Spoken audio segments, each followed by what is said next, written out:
What's up, guys? We're finally down to the last two films leading up to Infinity War, picking up with Spider-Man Homecoming. Tom Holland debuted as Spider-Man in Civil War, but this time we get a larger sample size of what he brings to the character. Coming off the events of Civil War, Peter is dumped back into high school with the promise of being called up for the next big event that never seems to come. A new criminal group comes on the scene with high-tech weapons, and despite warnings from Tony, Peter decides he's the only one able to take them down. Marvel wanted to make a fun, John Hughes-style Spider-Man film, and that's basically what we get here. Tom Holland is great as both Spider-Man and Peter Parker, and is the most likable of all those who have filled the role. He has a genuine eagerness to help while also having a childlike charm when it comes to his desire to be a big Avenger. Ned was a great addition to the film as his best friend, and is a fresh change from the Harry and Peter dynamic we've grown accustomed to seeing in Spider-Man films. Michael Keaton as Vulture was another great choice by Marvel. He always has this intimidating vibe to him, and that works really well for this character.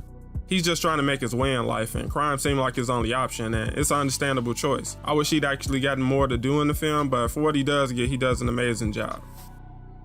There are some things in the film that kind of cut both ways, one being the addition of Iron Man in the film. While getting to see Iron Man in a Spider-Man movie is amazing and cool to see, his role in the film ultimately is to slap training wheels on one of the most iconic heroes in comic book history. Another problem was the suit. While they stay true to the character and allow him to make his own web shooters, the addition of the suit from Iron Man makes Peter essentially baby Iron Man. My last issue with the film was the fact that the Vulture was never really a threat to anyone. He wasn't a menace to the public in the way Green Goblin or Electro have been. If Spider-Man doesn't attempt to intervene, 10 out of 10 times there would be no property damage in these situations. The Vulture was ultimately just a criminal, not a villain with grand schemes, and that just kind of sucked the stakes out of the film.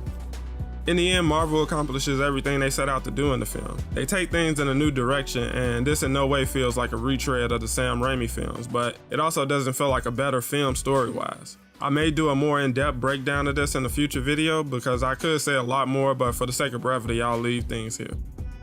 I'm going to give Spider-Man Homecoming a 6 out of 10. It's not a bad film, it just wasn't a very interesting Spider-Man or superhero story.